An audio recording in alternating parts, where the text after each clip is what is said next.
안녕하세요. 오늘도 사연살롱을 찾아주셔서 감사합니다. 서울에 살고 있는 30대 여성이에요. 인간의 불행은 상대와 날 비교하는 순간부터 시작된다고 하죠. 그런 의미에서 제 인생은 시작부터 불행의 연속이었던 것 같아요. 저에겐 세상에 태어나던 순간부터 함께해온 비교 대상자가 있거든요. 바로 저와는 2분 차이로 세상에 먼저 태어난 이란성 쌍둥이 언니예요. 우리는 같은 날 한 배에서 태어난 것 말고는 닮은 구석이 하나도 없어요. 언니는 부모님의 좋은 DNA를 고스란히 물려받고 태어났지만 반면에 저는 남는 DNA를 긁어 모아서 태어난 꼴이거든요. 누가 봐도 확연한 차이가 나다 보니 부모님의 사랑은 당연히 언니가 독차지하게 되었어요. 얼굴 예쁘지, 애교도 많지, 거기다 공부까지 잘하니 왜 안 그렇겠어요. 반면에 저는 키만 멀대같이 클 뿐 얼굴도 그냥저냥, 성격도 무뚝뚝하고 결정적으로 공부를 잘 못했어요. 우리 자매의 인생이 더욱 격차를 보인 건 바로 대학교에 입학하고부터였죠. 언니는 S대 영문과에 합격을 했고 저는 전문대 미용학과에 가게 됐거든요. 누가 봐도 확연한 레벨 차이였죠. 언니가 S대에 붙자 엄마는 인생 게임의 최종 승리자인 것처럼 의기양양하게 변했어요.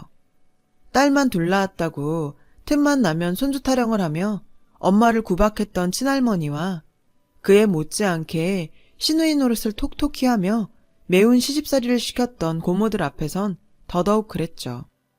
이것들아, 그동안 니들이 아들 못 낳았다고 그렇게 날 무시했지? 근데 이거 봐라. 니들이 지지배라고 무시했던 내 딸이 우리나라에서 제일 좋은 대학에 들어갔다 이거야. 모르긴 해도 딱 이런 느낌이었어요. 좋으셨겠죠. 얼마나 통쾌했겠어요. 이런 엄마의 마음을 이해 못하는 건 아니지만 그래도 전 솔직히 섭섭했어요. 명문대 입학한 언니만큼은 아니었지만 그래도 저도 나름 수석으로 대학에 입학했는데 축하한다는 말 한마디 없는 건 너무하잖아요. 게다가 엄마는 지인들 누구한테도 제 합격 소식을 전하지 않았어요. 혹여 누가 제 얘기를 물으려 치면 재빨리 언니 얘기로 화제를 돌렸죠. 마치 언니로 인해 얻은 영광이 듣보잡 대학에 들어간 저 때문에 퇴색될까 두려운 사람처럼 말이에요. 서운함 때문이었을까요? 저는 죽어라 열심히 공부했어요. 2년 내내 과 톱을 유지했고 그 덕에 졸업 전에 교수님 추천으로 유명 헤어샵에 취직을 했고 스텝 생활을 시작할 수 있었어요. 그곳은 탑 연예인들이 다니는 곳으로 대한민국에서 손꼽히는 헤어샵이었죠.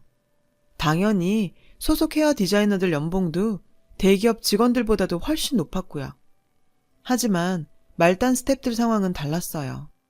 일은 빡세고 월급은 쥐똥만한 건 여기나 동네 헤어샵이나 마찬가지였죠. 그래도 유명 쌤들 밑에서 직접 기술을 보고 배울 수 있는 건 분명 메리트였어요. 그건 돈 주고도 배울 수 없는 거니까요. 스텝으로 일했던 기간 동안 저는 제일 먼저 출근해서 제일 늦게 퇴근했어요. 누가 시킨 것도 아닌데 그렇게 노력하지 않으면 안 될 것 같았거든요. 비록 명문대 갈 능력은 안 됐지만 제가 선택한 분야에서만큼은 누구에게도 밀리고 싶지 않았어요. 그러기 위해서는 노력은 필수였고요. 출근을 하면 제일 먼저 청소를 하고 그날 사용할 제품들 정리를 했어요. 그리고는 하루 종일 헤어 디자이너 쌤들 보조를 하면서 손님 응대와 샴푸, 빨래와 청소 등을 했죠. 헤어샵에서 가장 일상적이고 티 안 나는 일들을 다 한다고 보시면 돼요. 그중 가장 저를 힘들게 했던 건 바로 하루 종일 서서 일해야 한다는 거였어요. 스텝은 앉아서 쉴 수가 없거든요. 정해놓고 그러지 말라고 한 건 아닌데 솔직히 그럴 시간이 없어요. 바닥에 땀나도록 뛰어다녀야 겨우 쌤의 보조를 맞출 수가 있거든요. 그렇다 보니 퇴근을 할 때면 발이 퉁퉁 부어서 구두가 안 들어갈 정도였어요. 그러니 1년 365일 운동화 신세였죠. 특히 제 담당 디자이너 쌤은 엄청 깐깐한 분이어서 저는 동료 스태프들보다 힘든 수련 기간을 보내야 했어요. 첫 달엔 정말 너무 힘들어서 그만둘까 하는 생각을 매일 할 정도였다니까요. 하지만 그럴 수 없었던 건 제게 이 일이 너무도 절실했기 때문이에요. 그렇게 3년의 시간이 흘렀어요. 그동안 깐깐한 쌤 밑에서 혼나기도 많이 혼나고 울기도 많이 울었죠. 하지만 그만큼 보람도 컸어요. 스텝 중 가장 먼저 스텝 딱지를 뗐거든요. 제가 헤어 디자이너로 승급이 되던 날, 저의 첫 손님은 다름 아닌 저희 샵의 탑 디자이너인 제 담당쌤이었어요. 주문은 간단했어요. 자신에게 어울리는 스타일로 커트를 해달라는 거였죠. 아는 사람이 더 무섭다더니 이건 뭐 술집에서 주문받으러 온 직원한테 아무거나 주세요 하는 셈이었죠. 그런데 희한하게도 이런 얄미운 주문을 한 쌤이 조금도 밉지 않더라고요. 오히려 울컥할 정도로 고마웠죠. 제자를 위해 휴무임에도 샵을 찾아와준 쌤의 마음을 알 것 같았거든요. 아직 지명도 없는 초보 헤어 디자이너인 제자를 응원하려는 그 마음을요. 그래서 평소 쌤을 보면서 느꼈던 쌤의 분위기를 살려보기로 했어요. 가위질에 잘려나간 머리카락이 바닥에 쌓여갖고 드디어 끝이 났죠. 뒷정리를 하고 거울 속 쌤을 보았어요. 제가 원하는 대로 컷이 제대로 나온 것 같아 일단은 안심이 됐죠. 중요한 건 그분의 생각이었죠. 선생님은 고개를 살짝살짝 돌려보며 컷 상태를 상세히 살폈어요. 그 짧은 시간 동안 어찌나 떨리던지 콩닥콩닥 심장 뛰는 소리가 밖에까지 들릴 것 같았어요. 그때였죠.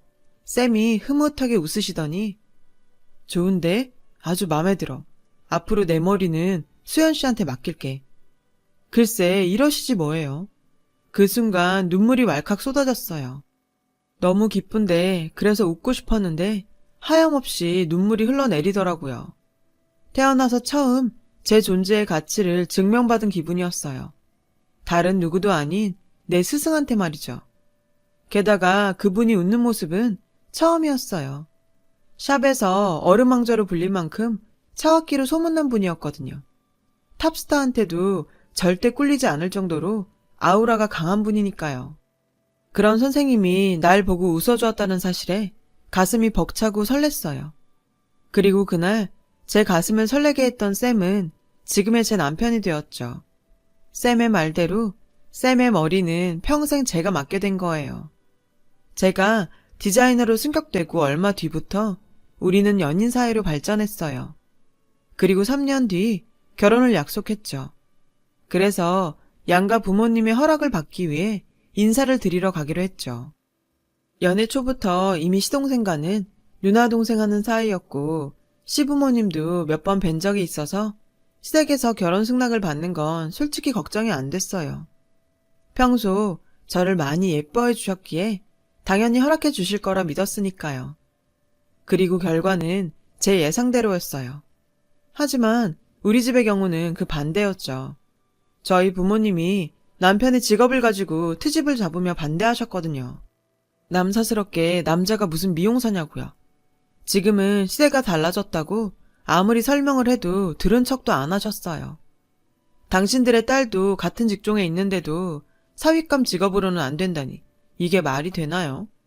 저는 정말 이해가 안 됐어요. 아무리 내 부모라지만 이렇게 말도 안 되는 트집을 잡으니 한심하더라고요. 남편한테 미안하기도 했고요. 저는 남편 집에서 환영받으며 예쁨을 받는데 남편은 저희 부모님한테 문전박대나 당하다니 남편 앞에서 고개를 들 수가 없었어요.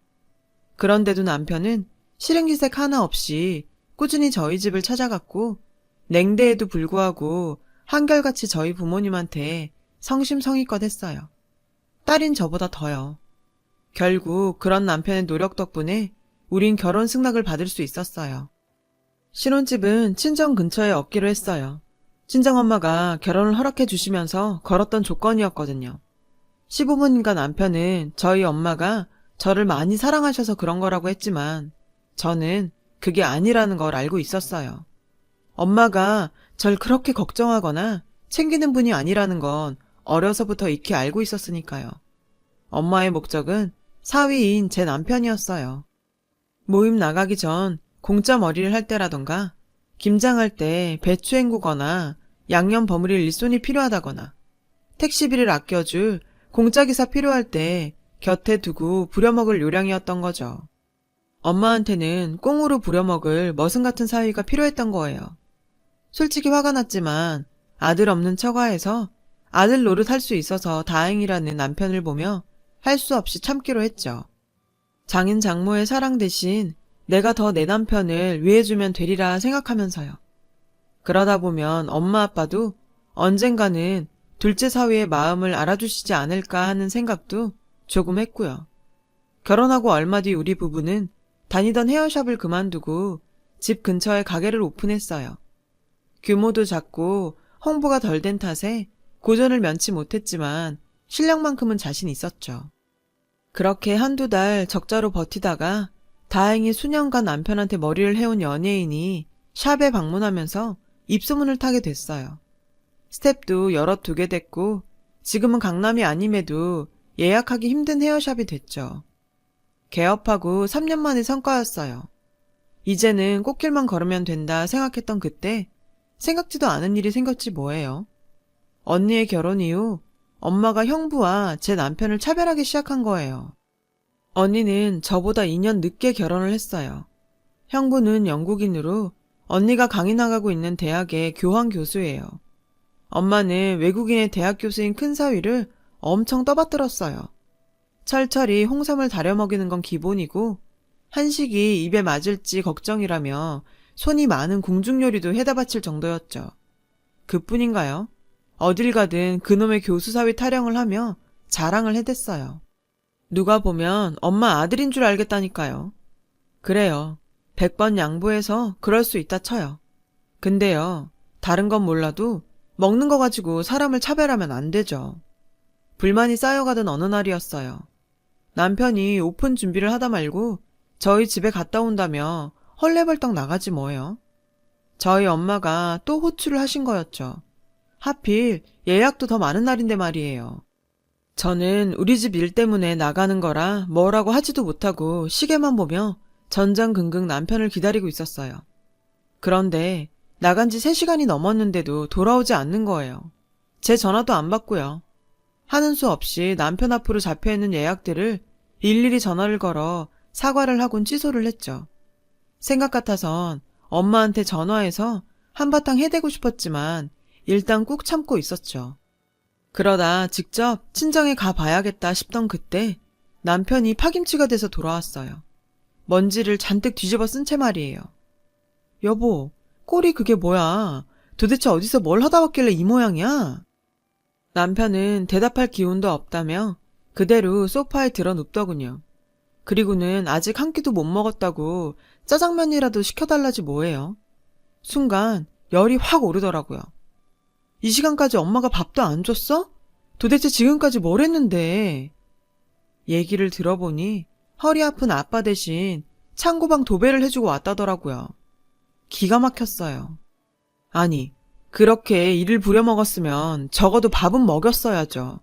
어떻게 삼복더위에 하루 종일 부려먹고 밥도 안 줘서 보내요. 그런데 제가 더 열받는 게 뭔지 아세요? 남편이 오고 얼마 안 돼서 언니 SNS에 사진이 하나 올라왔더라고요. 친정 부모님들과 함께 언니랑 형부가 친정집 식탁에 둘러앉아 화기애애하게 삼계탕을 먹는 사진이었죠. 엄마표 삼계탕, 사위 사랑은 장모, 이런 해시태그까지 붙어있더라고요. 아니, 삼계탕을 했으면 당연히 제 남편도 먹여야 하는 거 아닌가요? 어쩌면 같이 먹자는 말 한마디도 없이 자기들끼리만 처먹고 있냐고요. 하루 종일 일까지 부려먹고서는. 탕비실에서 허겁지겁 짜장면을 먹는 남편을 보니 눈물이 날 지경이었어요. 그래서 더 이상은 안 되겠다 생각하곤 밖으로 나와 엄마한테 전화를 했어요. 오늘은 제대로 한마디 해야겠다 싶었죠. 엄마, 어떻게 사람이 그럴 수 있어? 큰 사위 삼계탕 끓여 먹을 정신은 있고 작은 사위 밥 해줄 정신은 없었어? 큰 사위처럼 놀러 간 것도 아니고 아빠 대신 하루 종일 도배하러 간 사람을 종도 밥은 먹여가며 부린다고. 근데 하물며 사위한테 어쩜 이래? 아침부터 부려 먹었으면 밥은 먹여보냈어야지. 엄마가 형부한테 하는 것만큼은 바라지도 않아. 그래도 사람 대접은 해줘야 할 거 아냐. 그랬더니 엄마가 이러는 거예요. 아이고, 고가 도배 좀 해놓고 유세는. 일하는 사람 너무 오래 붙잡는 것 같아서 일부러 보내줬더니 가서 고자질을 하디? 하여간 못 배운 건 꼭 이렇게 티가 난다니까. 너도 그렇다. 그깟 삼계탕이 뭐라고 이 난리야. 그렇게 먹고 싶으면 니네 가게 옆에 있는 영양센터에 시켜 먹으면 될 거 아니야. 그깟 삼계탕 하나 가지고 난리는. 그리고 네 남편도 참 그렇다. 삼계탕이 먹고 싶으면 장모님 저도 한 그릇 주세요 하면 될 일이지. 여기선 찍소리 안 하고 나가더니 너한테 가선 서운하다고 그러디? 둘 다 못났다 정말. 엄마는 사람이 어떻게 그래? 그걸 본인 입으로 달라고 해야죠? 말 안 해도 당연히 줬어야지. 그리고 그이는 거기서 있었던 일 여기 와서 한마디도 안 했어. 엄마의 잘난 큰딸이 SNS에 올린 사진 보고 내가 알아챈 거지. 됐다. 내가 엄마한테 무슨 말을 하냐? 근데 엄마, 이거 하나는 꼭 알아둬. 모든 관계는 기브 앤 테이크라는 거. 전화를 끊고도 한참을 씩씩거렸어요. 너무 분하고 화가 나서 도저히 참을 수가 없었거든요. 제 남편이요. 형부보다 먼저 우리 집에 들어왔지만 씨암탉은커녕 지금껏 밥 한 끼 제대로 대접받은 적이 없어요. 사위사랑은 장모란 말이 무색할 정도로 엄마는 제 남편을 홀대했으니까요. 그러면서 부려먹긴 얼마나 부려먹는지. 내 남편이 너무 불쌍할 정도였다고요. 언니랑 절 차별하는 건 참을 수 있어요. 눈 한번 질끈 감으면 되니까요. 하지만 내 남편까지 나랑 같은 취급을 받는 건 도저히 참기 힘들었어요. 그래서 독하게 마음을 먹었어요. 이런 관계를 이어간다면 남편과 저는 계속해서 상처를 받을 게 뻔했으니까요. 그래서 결심했어요. 가족이라는 이름으로 평생 상처만 주는 사람들은 이쪽에서 거절하겠다고요. 그래서 그날 이후 친정의 발길을 끊고 살았어요. 남편한테 걸려오는 엄마 전화도 제 선에서 모두 차단했죠. 그러던 어느 날이었어요. 친정엄마가 가게로 전화를 했더라고요. 웬일로 나긋나긋한 목소리로 주말에 남편이랑 집에 좀 들리라고 하더군요. 먼 바람이 불어 저러나 했더니 글쎄 그날이 엄마 생일이더라고요. 저는 모르는 척 넘어가라고 했는데 옆에서 통화 내용을 듣고 있던 남편이 그러는 거 아니라며 가자고 하더라고요. 남편 성화에 별 수 없이 춘향이 수청드는 심정으로 친정으로 향했어요. 그런데 웬일로 엄마가 현관까지 나와 저희를 맞아주지 뭐예요. 반면에 형부한텐 찬바람이 쌩쌩 불었죠. 그 모습에 왠지 불안하더라고요. 아무래도 내가 모르는 뭔가가 있는 것 같았거든요. 엄마는 밥을 먹는 내내 불편할 정도로 제 남편을 챙겼어요. 손수 반찬까지 놓아주면서 우리 사위 노래를 부르더라고요. 이쯤 되니 무섭기까지 했어요. 뭔가 꿍꿍이가 있는 것 같았거든요. 그런데 아니나 다를까 엄마가 이러는 데는 이유가 있더라고요. 얼마 전 영국에서 사돈내외가 오셨는데 사부인이 그렇게 언니를 못마땅해 하더라는 거예요. 표정에 확 드러날 정도로요.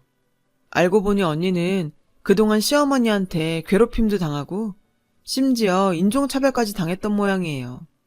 엄마는 지금껏 이런 상황을 몰랐다가 우연히 그 광경을 목격하게 됐고 광분한 엄마는 형부한테 따졌다나 봐요. 근데 평소엔 한국말을 잘하던 형부가 못 알아듣는 척 상황을 회피하더래요. 믿는 도끼에 발등을 찍힌 거죠. 그 길로 엄마는 언니한테 이혼을 하라고 다그쳤고 남편 덕분에 교수 사회에 발을 들일 수 있었던 언니는 죽어도 이혼은 못한다고 발악을 하더래요. 내가 누구 때문에 이러고 사는데 무식하고 돈 없는 엄마 아빠 때문이잖아. 부모 잘 만난 동기들은 나보다 못났어도 진작에 전임자리 차고 교수 됐어. 근데 뭐? 이혼을 하라고? 나한텐 비빌 구석은 이기적인 남편 새끼 하나인데 내가 어떻게 이혼을 해? 난 죽어도 못해. 안 해! 이런 상황 때문에 엄마는 얄미운 큰 사위 보란 듯이 제 남편을 챙기게 된 거였어요. 아주 웃기지도 않더라고요. 자기들 일은 자기들끼리 해결할 것이지 중간에 내 남편은 왜 끼워넣는데요?